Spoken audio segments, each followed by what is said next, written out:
distintos puestos en el ámbito público, en el campo de los servicios sociales, tanto de la Administración central como de la Administración local. Profesor también de la Escuela Universitaria de Trabajo Social en la Universidad Complutense de Madrid. Ha dirigido y ha coordinado cursos de posgrado y programas transnacionales de formación. También ha sido asesor técnico del Plan Municipal contra las Drogas del Ayuntamiento de Madrid, director del Observatorio Español sobre Drogas y desde el año 2001 trabaja como director técnico de Consultoría, Estudios y Gestión de Proyectos, que es una empresa especializada en el campo de adicciones e intervención social. Ha publicado numerosos artículos relacionados con la intervención social en el campo de las drogodependencias, ha dirigido más de 30 investigaciones, participado en numerosos diseños y evaluaciones de planes institucionales, tanto de drogodependencias como planes de igualdad. Y bueno, pues ha sido miembro también del Consejo Asesor del Observatorio Español sobre Drogas y de la Comisión Técnica del Observatorio Español sobre Drogas, presidente también del Comité Técnico de Sistemas de Información sobre el Plan Nacional de Drogas, vocal del Observatorio sobre Abuso de Drogas de Castilla y León. Actualmente, y ahí no sé si me corregirás, estás inmerso en un programa de cooperación con América Latina, del que, bueno, ya os contará si tiene tiempo, porque es de la marinera. Y, bueno, además de todo esto, de ese currículum tan impresionante, Lorenzo es un gran colaborador del departamento, nos ayuda a implementar nuestro plan de igualdad. Cada vez que la luz la veo cada vez más lejos porque cuesta mucho implementar políticas de igualdad de manera interna en la organización, bueno, pues lo llamo y siempre está ahí para apoyarnos en todo. Le voy a dar paso sin más a Lorenzo y tras su intervención abriremos un turno de preguntas. Gracias.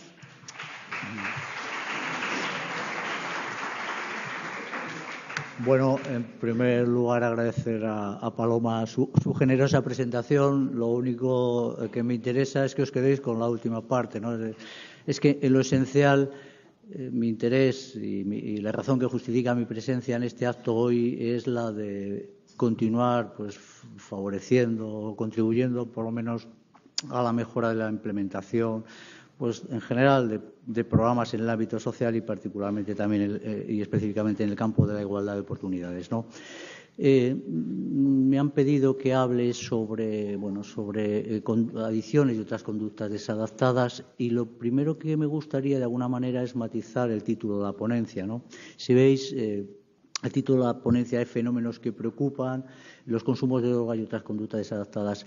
Y digo matizar en la medida en que estos fenómenos preocupan, pero preocupan esencialmente o casi diría singularmente a los profesionales del sector.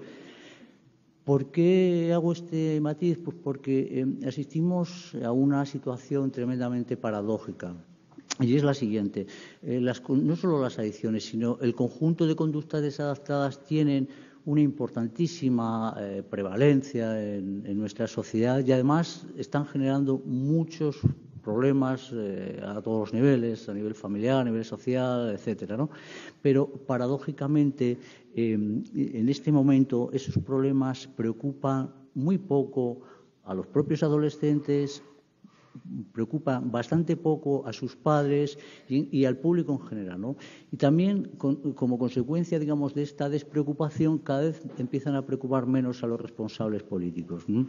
Luego hablaré cómo han ido evolucionando las percepciones que tiene la sociedad española respecto a los problemas de la adolescencia, por decirlo de una forma genérica. Pero sí me gustaría que tuviéramos claro que, aunque quienes estamos aquí hoy reunidos estamos muy sensibilizados con estos temas, que el conjunto de la sociedad española tiene, digamos, bastante distancia, ¿no? o toma bastante distancia respecto a estos problemas. Y esto es así porque vivimos en un contexto social donde se han banalizado los efectos que tienen los consumos de drogas sobre los adolescentes, ¿no? Y la consecuencia de esa banalización es que los adolescentes y en general la sociedad española cada vez tiene una percepción de riesgo asociado a estos comportamientos más bajas. Y la derivada es la siguiente: se ha normalizado el consumo de drogas y se han normalizado otras conductas desadaptadas, ¿no? Yo siempre pienso, digo, ¿qué opinaría un americano, un sueco, un danés, ¿no? Si viera, digamos, cómo la sociedad española se maneja o responde frente a estos problemas, ¿no? Y se sorprendería básicamente de que estos problemas, digamos, no generen alarma social. Sabéis que consumir alcohol, otras sustancias como los derivados del cannabis, ha pasado a formar parte, digamos, de un modelo de ocio juvenil, aceptado no solo, obviamente, por los jóvenes que participan en él, sino sobre todo, como digo, por los adultos, ¿no? Y en ese contexto es muy difícil luego tratar de invertir estos procesos. Digamos, claro, cuando una conducta está normalizada y tiene un altísimo nivel de aceptación social, es muy difícil modificarla, ¿no? Y esa es básicamente uno de los grandes retos que tenemos a nivel profesional en estos momentos, ¿no? Luego daré algunos datos que avalan, digamos, esa reflexión. Porque lo que está ocurriendo en este momento frente a las adicciones en los adolescentes y a otras conductas adaptadas en los adolescentes es que la respuesta social oscila entre la ignorancia del problema o la negación del problema, como queráis decirlo, y, en su caso, la resignación. Pero no hay, por decirlo de alguna manera, una presión social, una demanda social clara para que se solventen estos problemas. Yo sé que esto a veces puede sonar un poquito raro, porque en estos foros nos reunimos precisamente quienes sí sentimos esa preocupación, si los que conocemos los problemas y obviamente tenemos un altísimo grado de sensibilización. Pero, insisto, y lo vais a ver luego en algunos datos,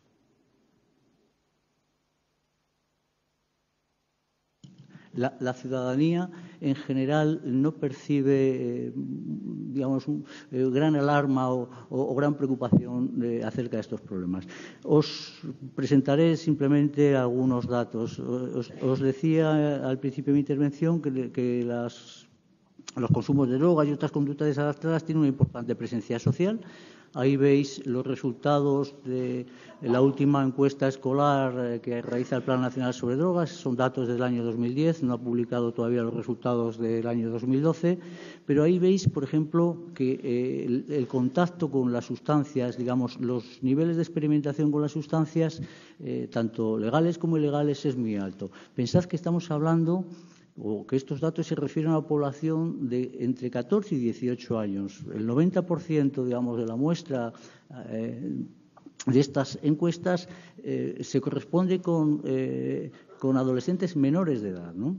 Y aún así, pues como veis, pues en su inmensa mayoría han consumido alcohol alguna vez, casi en un 40% han fumado en alguna ocasión, y lo mismo podemos decir de sustancias ilícitas como el cannabis o incluso de algunas sustancias legales como pueden ser los soníferos o los tranquilizantes, que alcanzan prevalencias muy elevadas.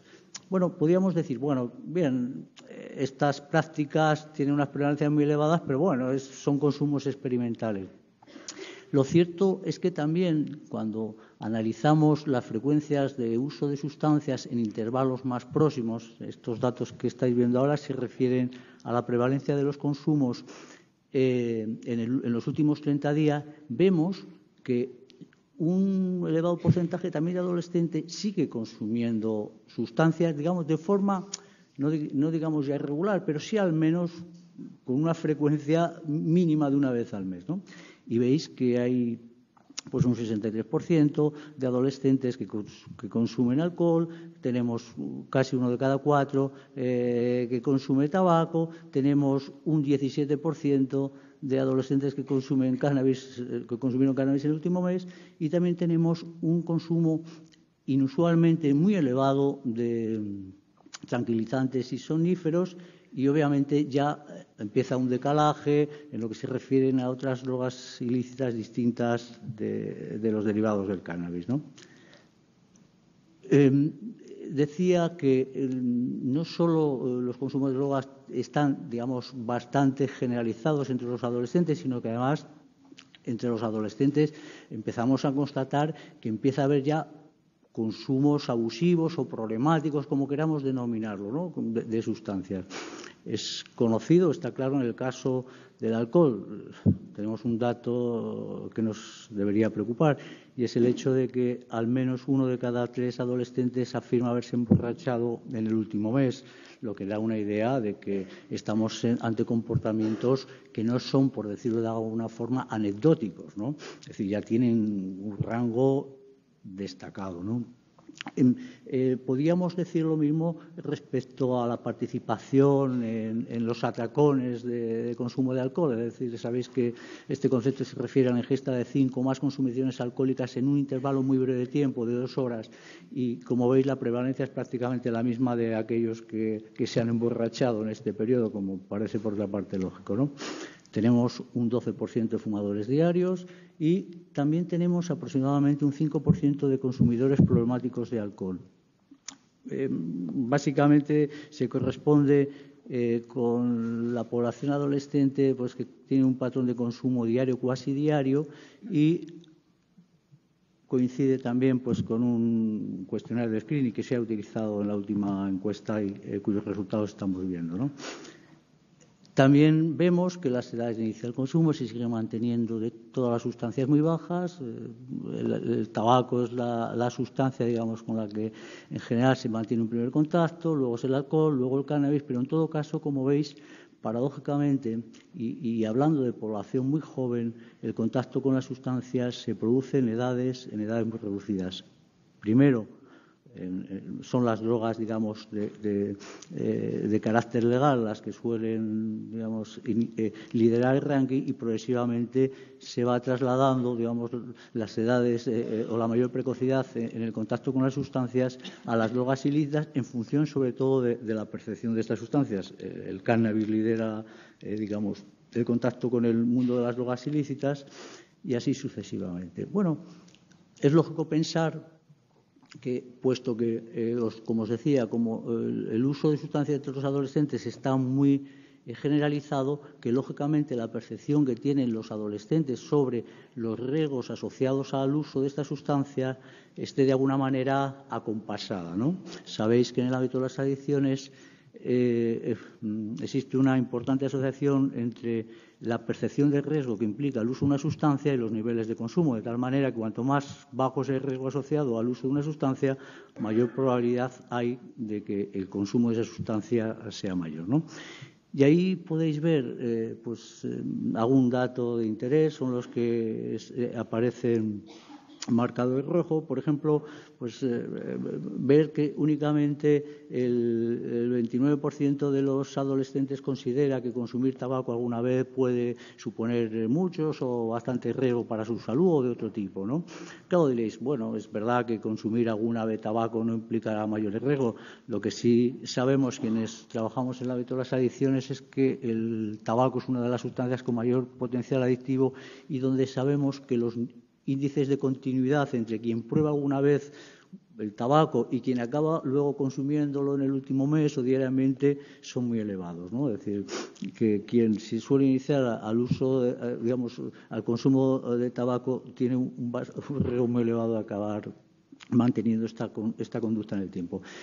Como veis, son las conductas que más practican los adolescentes las que obviamente menor riesgo, digamos, asociado provocan, como tomar 5 o 6 cañas o copas los fines de semana, como tomar tranquilizantes o soníferos alguna vez, o incluso tomar cocaína alguna vez, a pesar de que la cocaína obviamente es identificada como una droga ilícita y de potencial riesgo. Aún así, un 20% de escolares de secundaria afirman que, bueno, pues que consumirla ocasionalmente tampoco genera en principio mayores dificultades, ¿no?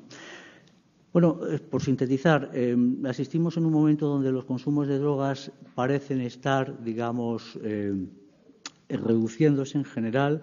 Hay que tener en cuenta que hemos llegado a mediados de la década pasada a unos niveles tan elevados que casi lo único que cabría esperar es que en algún momento ya tocaran techo y empezaran a reducirse, ¿no? De todas formas, el descenso es generalizado en prácticamente todas las sustancias, con dos salvedades. En lo que se refiere al consumo de alcohol con un patrón, digamos, abusivo, y en lo que se refiere al consumo de los llamados hipnosedantes, es decir, tranquilizantes y soníferos, ¿no? Aún así, sería bueno que tuviéramos en cuenta que, a pesar de esta evolución, los niveles de uso de sustancias entre la población menor de edad está a unos niveles, digamos, muy, muy elevados y que socialmente deberían ser inaceptables. Otra cosa es que también los adultos nos hayamos habituado a estas cifras y, bueno, tampoco ya nos sorprenda, ¿no? Pero pensad que estamos hablando de menores de edad que en principio no tendrían que tener ni siquiera acceso a las sustancias. Recuerdo que la venta de bebidas alcohólicas a menores de 18 años está prohibida en este país y aún así, pues sabéis las prevalencias de uso de alcohol, lo mismo podríamos decir de tabaco, etcétera, ¿no? Bueno, en estas gráficas podéis ver un poco las tendencias de los consumos. Esta línea que os decía, un poco más, digamos, bajista. Siempre, como veis, en torno al año 2004 se produjo un poco el punto más álgido de los consumos y desde entonces, bueno, pues levemente parece que los consumos de las diferentes sustancias, como digo, salvo el alcohol con el patrón abusivo, que es la línea que veis en la zona inferior, estarían reduciéndose. Sucede lo mismo con el cannabis. Hemos llegado a tener un 25% de consumidores, de adolescentes consumidores de cannabis en el último mes y ahora esa cifra parece que está reduciéndose. Lo mismo cabría decir de la cocaína y, como os digo, lo que sí está creciendo es el uso de hipnosedantes. Bueno, a mí no me interesa tanto, digamos, estos datos, porque en último extremo son datos conocidos y si no podéis consultar, pues entrando a la página web pues, del Plan Nacional sobre Drogas, los resultados de la encuesta escolar.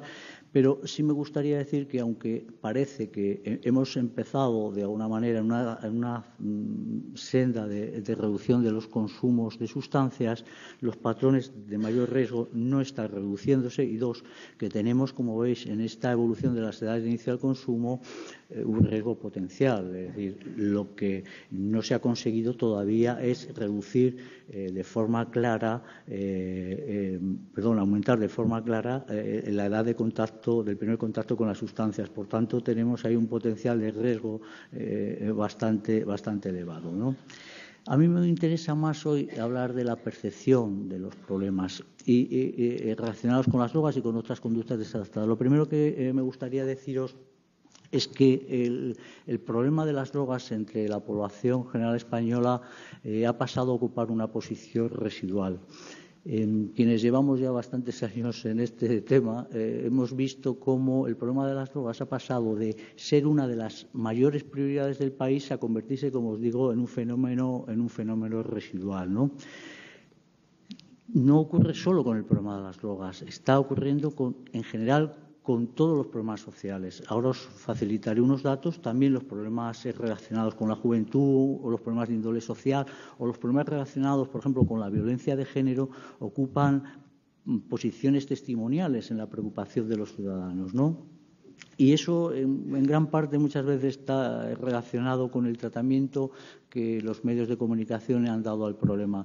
Hemos pasado de una sobrerepresentación, ¿no?, por ejemplo, de las drogas como problema social en las décadas pasadas, a una situación en la actual donde prácticamente las drogas no están en la agenda de los medios de comunicación y, obviamente, ni en la agenda pública ni política. ¿Por qué? Porque la información que transmiten a los medios de comunicación son informaciones puntuales. Muy bien, una nueva campaña preventiva, se informa, se dice que determinada institución ha lanzado esa campaña o se dice que determinada institución ha atendido a no sé cuántos drogodependientes, pero, digamos, no hay un debate, no hay una reflexión en torno al problema, qué consecuencias tiene, ¿no?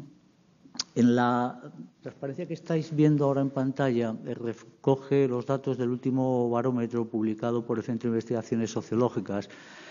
Sabéis que todos los meses este centro, el CIS, elabora un barómetro y tiene una pregunta más o menos constante en la que se le pregunta a los entrevistados cuál consideran que es el principal problema del país, ¿no? Se ha mantenido estable durante mucho tiempo. Bueno, pues en el último barómetro del CIS lo que constatamos es que las drogas es la última referencia en la parte inferior de la transparencia, preocupa o es señalada como el principal problema del país solo por el 0,3% de los ciudadanos, es decir, prácticamente por nadie, ¿no?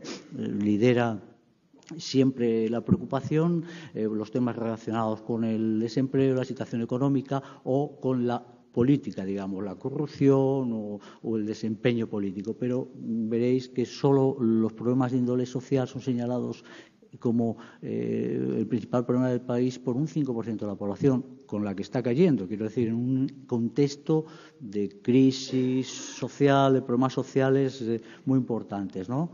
Los problemas de la juventud en general son señalados como los principales del país solo por el 2% de la población, ¿no? Bueno, la relevancia de estos datos la tenemos cuando comparamos la evolución. Ahora en la transparencia que estáis viendo podéis ver cómo ha evolucionado la percepción respecto a la preocupación sobre ciertos problemas entre la población general española. Y lo que podéis constatar es, por ejemplo, en el caso de las drogas, cómo en el año 1988 el problema de las drogas era señalado como el principal del país por prácticamente la mitad de los ciudadanos. Ocupaba digamos, la segunda posición entre los problemas del país, solo por detrás del desempleo ya en aquella época. Bueno, hoy, en el año 2013, el problema de las drogas ocupa el puesto número 30 entre las preocupaciones de la opinión pública. Y eso nos debe llevar a una reflexión, y es que a veces la respuesta institucional frente a los problemas sociales está muy condicionada por la opinión y por las percepciones sociales. Daros cuenta que los responsables políticos, de alguna manera, si tienen sensibilidad, tendrían que estar muy pendientes de estos barómetros del CIS, porque se supone que su papel es dar respuesta a los problemas que preocupan a los ciudadanos. Y no os extrañéis, por tanto, si vemos que pues, los programas sociales o los problemas relacionados con las drogas hoy no están entre las prioridades, porque no lo están en las prioridades ciudadanas, ¿no? Bueno, no solo las conductas adictivas tienen una importante, los consumos de drogas tienen una presencia importante en nuestra sociedad. Otras conductas desadaptadas son también muy prevalentes entre los adolescentes. Yo tuve la ocasión de dirigir una investigación muy potente que se hizo en el año 2005, gracias al apoyo de Bartolomé, que está hoy aquí y en aquel momento tenía la responsabilidad de impulsar este tipo de actuaciones. Bueno, sobre una muestra de más de 3.000 estudiantes de secundaria de la Comunidad Valenciana y con un potente paquete, digamos, de análisis, analizamos primero cuál era un poco la extensión de distintas conductas adaptadas, pero luego lo que nos interesó es ver qué relaciones había entre las distintas conductas desadaptadas y, sobre todo, cuáles eran los factores de riesgo y protección asociados a las mismas. Bueno, esa encuesta puso de manifiesto lo que ya os adelanto, pues que distintas conductas desadaptadas tienen una importante presencia entre los adolescentes, en este caso de la Comunidad Valenciana. Bueno, uno de cada 4 adolescentes había repetido curso a lo largo de su corta vida escolar. Pensad que estábamos hablando de estudiantes de secundaria. También los problemas de absentismo escolar están bastante generalizados. Teníamos un 11% de población escolar en secundaria que ya tenía, digamos, un problema de absentismo de alguna manera relevante. La prevalencia también del acoso escolar era muy elevada. Utilizábamos distintos indicadores, pero como podéis ver, pues como mínimo ya hay un 34% de estudiantes que señalaba que se habían sentido ignorados por sus compañeros, la mitad que había recibido burlas, hasta llegar a un 10% que afirmaba haber sido agredido físicamente por algún compañero, ¿no? También distintas conductas sociales tenían una importante presencia, desde quienes reconocían haber insultado a algún compañero simplemente por pensar de forma diferente a él, lo que probablemente escondiera ya un caldo de cultivo propicio para las conductas de tipo xenófobo.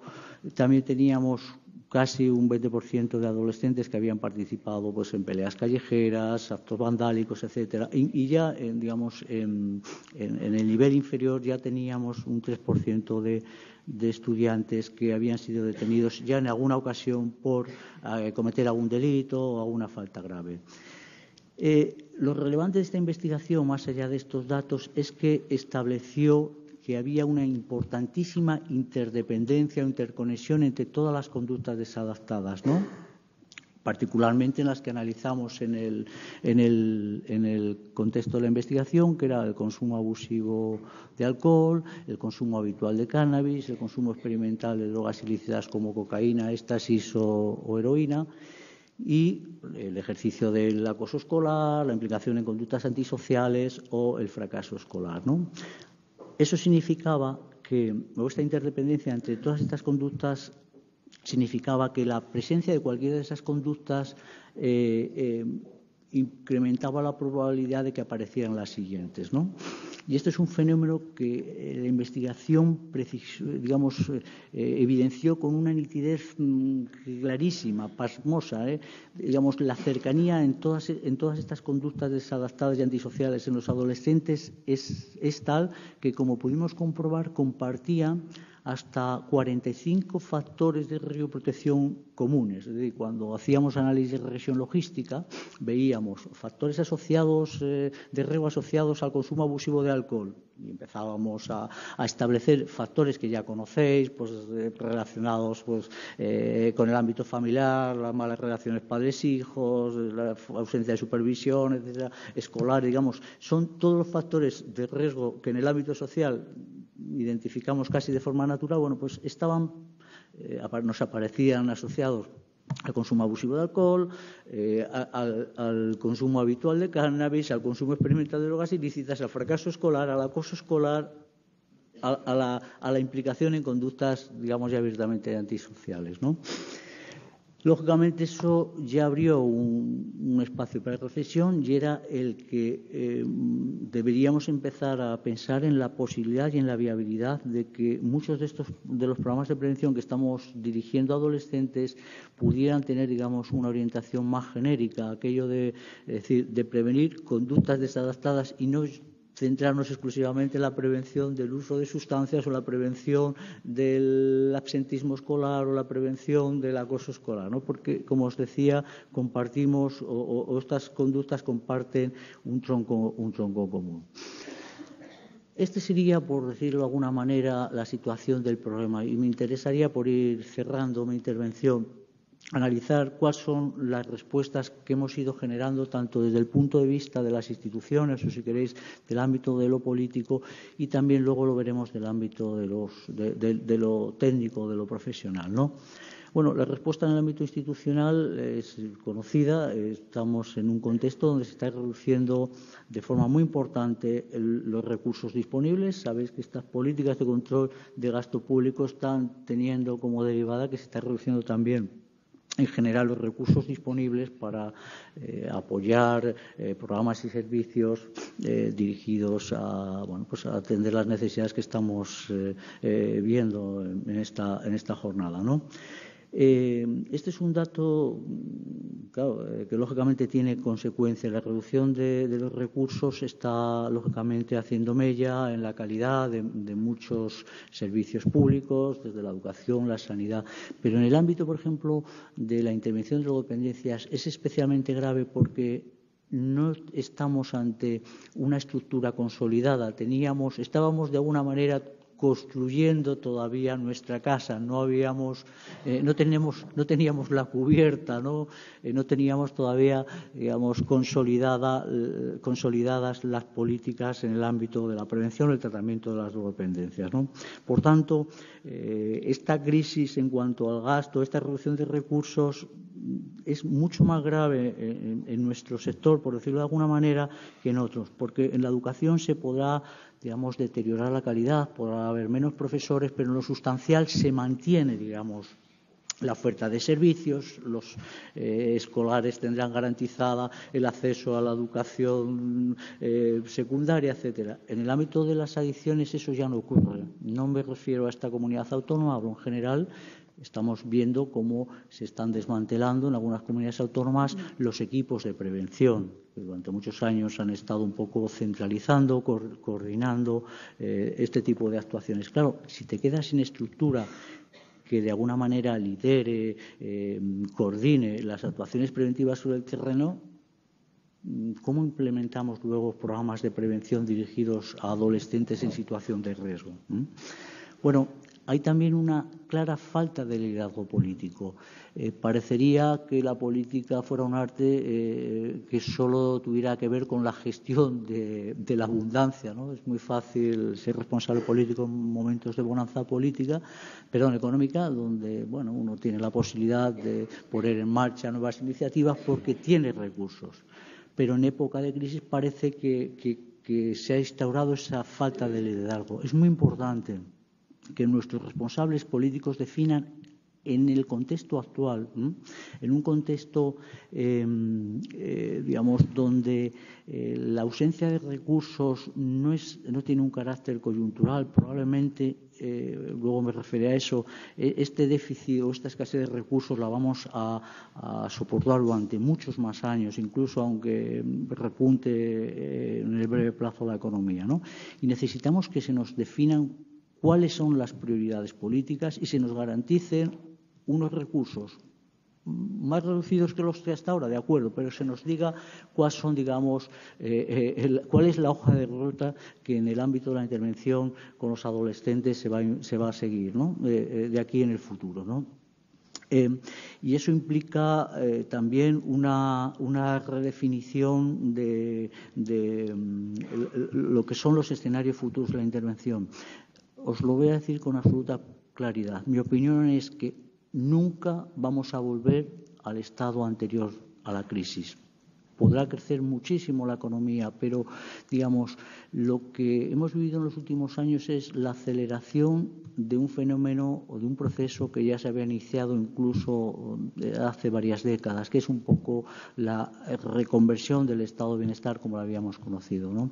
Entonces, debemos también ponernos en esa clave. Por eso os decía que me gustaría no solo reflexionar sobre cuál es la respuesta política o institucional, sino también la técnica. Mirad, a mi juicio tenemos también que hacernos cierta autocrítica, ¿no? Durante mucho tiempo, a lo más del sector de las adicciones, en el que he estado más vinculado, hemos contado con recursos para implementar distintas iniciativas, pero no hemos sido capaces de establecer un consenso respecto a cuáles deben ser las prioridades. No hemos sido capaces de identificar una cartera de programas que, con base en la evidencia, fueran costo efectivos y, por tanto, tuvieran asegurada de alguna manera su continuidad en el tiempo, ¿no? Y nos pasa un poco a los profesionales como a los responsables políticos.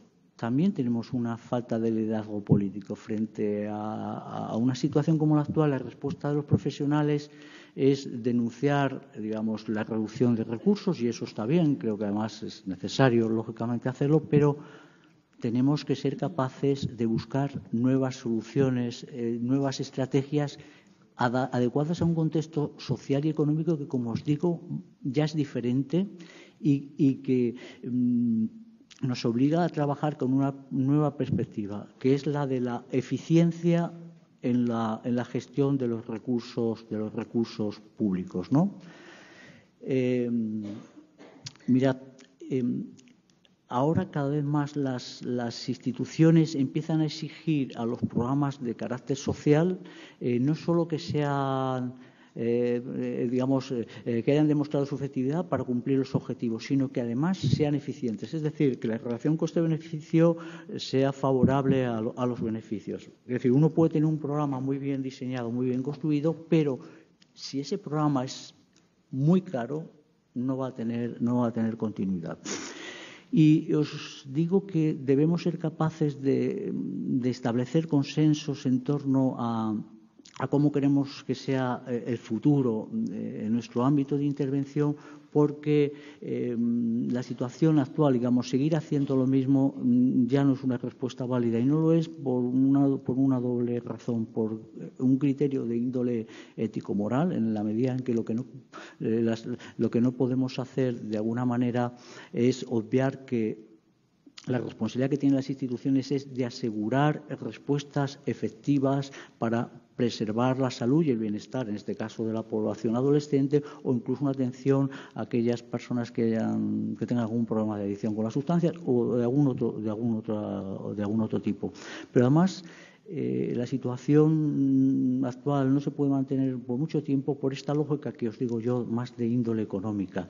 Lo que no pueden hacer las instituciones y obviamente lo que no podemos hacer los profesionales es mantener unos programas, unas intervenciones que no hayan demostrado su efectividad. Es decir, no podemos seguir, digamos, de alguna manera financiando actuaciones preventivas, por decirlo de algún modo, si previamente no han demostrado esa efectividad. Esto nos va a costar hacerlo. Nos va a costar hacerlo porque implica un cambio, digamos, de alguna manera en la cultura de la intervención, ¿no? Hasta ahora la intervención social, la intervención con adolescentes se ha legitimado por sí misma, ¿no? Quiero decir, cuando la ciudadanía estaba muy preocupada por las drogas, quiero decir, nadie ponía objeción a que se desarrollara un programa de prevención. No importaba que estuviera evaluado, no importaba tanto que hubiera acreditado su efectividad. Simplemente, como era bueno prevenir, pues estaba justificado el gasto. Como digo, eso ha cambiado radicalmente, ¿no?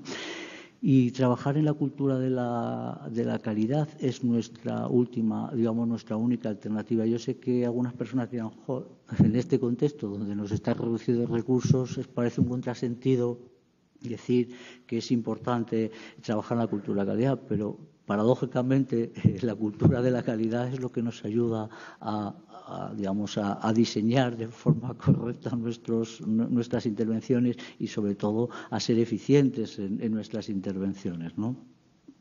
Por ir concluyendo, porque ya estoy fuera de tiempo, deciros que desde mi perspectiva los problemas, digamos, de conductas desadaptadas en los adolescentes van a seguir, ya están en niveles, como he visto, muy elevados, pero además creo que van a seguir creciendo en los próximos años, fruto, por un lado, de esta cada vez más reducida disponibilidad de recursos, de programas sociales para intervenir con estas poblaciones, pero además también resultado de un modelo educativo vigente en estas últimas décadas que, bueno, pues que ha supuesto, por resumirlo de alguna manera, la quiebra del papel de la familia o de la escuela como referentes educativos en detrimento de otras instancias socializadoras, como puede ser el grupo de iguales, los medios de comunicación, ¿no?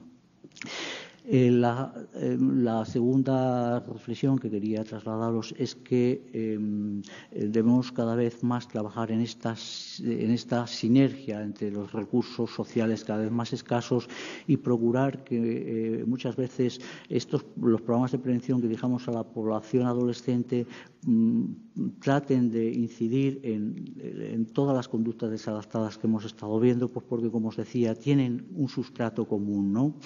Y la tercera y última reflexión que quería trasladaros es la que tiene que ver con la necesidad, como digo, de establecer una nueva hoja de ruta. Y eso significa, por un lado, apostar cada vez más por los programas de prevención selectivos e indicados y por fortalecer los programas de prevención ambiental. Si no somos capaces de modificar el contexto social, si no somos capaces de modificar las percepciones sociales, va a ser muy difícil que cambiemos los hábitos de consumo de sustancias o los comportamientos antisociales, porque, como digo, esa es de alguna manera, digamos, ese entorno social que favorece, que normaliza, que tolera conductas desadaptadas en adolescentes, insisto, menores de edad, siempre es el caldo de cultivo para que sigamos con estos problemas. Y con esto lo dejaría, ¿vale? Gracias.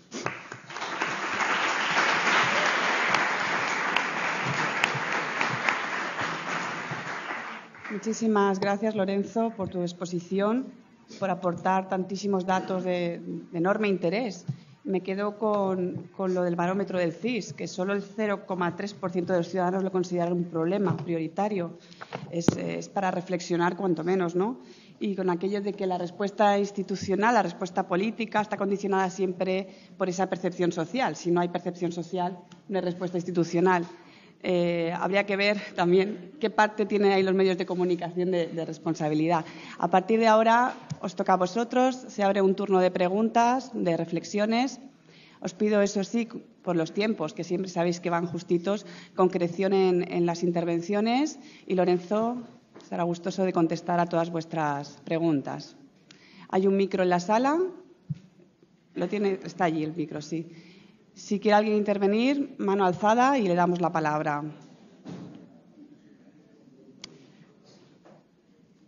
No hay ninguna intervención. Creo que con tanto datos ha quedado claro.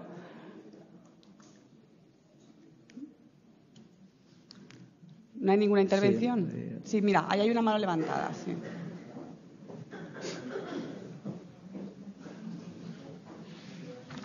Hola, buenos días. Una pregunta. Cuando hablas de eficacia de los métodos de prevención, vale, creo que también se habla desde una perspectiva un poco de resultados más directos y pienso que esto es más de tocar la fibra sensible para que llegue y que poco a poco vaya haciendo el cambio. Entonces, claro, no es un resultado tan directo como se pueda ver. Entonces, claro, que aumente o decrezca el nivel me parece algo más importante. No sé, ¿tú qué piensas? Sí, tienes razón en lo que dices. Lo que ocurre, como os comentaba en mi intervención, es que han cambiado las reglas de juego. Es decir, hoy ya no tenemos demasiado tiempo porque hemos agotado nuestro crédito. Mirad, yo llevo en el ámbito de las adicciones desde el año 1988. Claro, yo lo pienso, digo, ¿cuántas veces hemos trasladado a nuestros responsables políticos que teníamos unos programas de prevención estupendo, que era muy importante poner en marcha determinado programa escolar, que teníamos un programa de intervención comunitaria muy solvente y se nos han financiado, se han generado recursos, se ha contratado personal y esos programas, digamos, han seguido su desarrollo. ¿Qué ocurre? Que el responsable político dice, hombre, vamos a ver si estos programas, como decís, eran tan pertinentes y tan efectivos, ¿por qué los consumos de drogas no han hecho más que crecer y crecer y crecer, ¿no? Claro, sí, les decimos, no, es que la prevención es un trabajo a medio y largo plazo que requiere tiempo para visualizar sus resultados, pero claro, han pasado más de 2 décadas y los resultados no llegan. Y los resultados no llegan, yo os decía antes lo de la autocrítica. Mirad, hemos perdido demasiado tiempo en defender nuestros programas. Uno iba a cualquier comunidad autónoma y en cada comunidad autónoma había un programa diferente, un programa escolar de referencia, un programa familiar de referencia, etcétera. Muchos de ellos sin una evaluación solvente que avalara la generalización de esa intervención. Imaginaros, pues, entre todos los estudiantes de primaria de los centros públicos de una comunidad autónoma, ¿no? Y claro, eso, lo que estamos pagando ahora son esos excesos, o esa falta, entre comillas, de eficacia de los profesionales. Lo paradójico es que ahora, cuando ya tenemos los conocimientos, porque ya sabemos dónde nos hemos equivocado y ya sabemos lo que funciona, es cuando hemos agotado el crédito. Decimos, ya lo tenemos claro, ya sabemos. Aquí a lo largo de estas jornadas vais a tener ponentes que os van a ilustrar sobre las fortalezas, sobre las evidencias de las intervenciones. Muy bien, si ya las conocemos, el problema es como a un emprendedor que ahora dijera, yo tengo una idea magnífica, pero va al banco y ya el banco le dice, pero es que ahora el crédito, ya no podemos dar créditos así como así. Es un poco la paradoja en la que nos enfrentamos. Es decir, hoy nuestros responsables políticos dicen, ya, pero es que esto que me estás contando hoy ya me lo has contado hace 5 años, hace 10, hace 15 y hace 20. Y ya no hay crédito, porque, hombre, no dudéis que si hubiera un consenso muy claro respecto a qué hacer y se garantizara que esas intervenciones son efectivas, los responsables políticos las avalarían. Pero hemos avanzado muy poco en los consensos, incluso a nivel profesional, ¿no? Cada vez, hemos avanzado muy poco, vamos avanzando muy lentamente, no digo que poco. El problema es que hoy, por ejemplo, no hay un consenso claro respecto a cuáles son las prioridades, por decir algo, en el ámbito de la prevención de las drogodependencias. En ciertos foros o en ciertos niveles sí le hay, pero no es un consenso compartido, digamos, por el conjunto de los profesionales. Y eso mismo lo podríamos trasladar al ámbito de otras conductas desadaptadas, ¿no? Y eso es un elemento de la realidad. Por eso digo que no podemos esperar ya que nos den un crédito fácil. Para que nos vuelvan a dar crédito tendremos que trabajar en ese consenso, identificar estrategias de intervención, identificar programas, como digo, que no solo acrediten su efectividad, sino además que garanticen que el retorno social, digamos que el retorno en términos sociales es ventajoso. Porque si no se cumplen estas dos condiciones, yo soy muy poco optimista respecto a que seamos capaces de mantener un nivel de inversión en programas de prevención como el que tenemos ahora, que ya es bastante más reducido que el que teníamos hace 10 años, dicho sea de paso. Bien, ¿alguna intervención más? ¿Alguna cuestión más? Bien, pues si no es así, damos por finalizada la primera conferencia de la mañana. Muchísimas gracias, Lorenzo, y vosotros por vuestras aportaciones.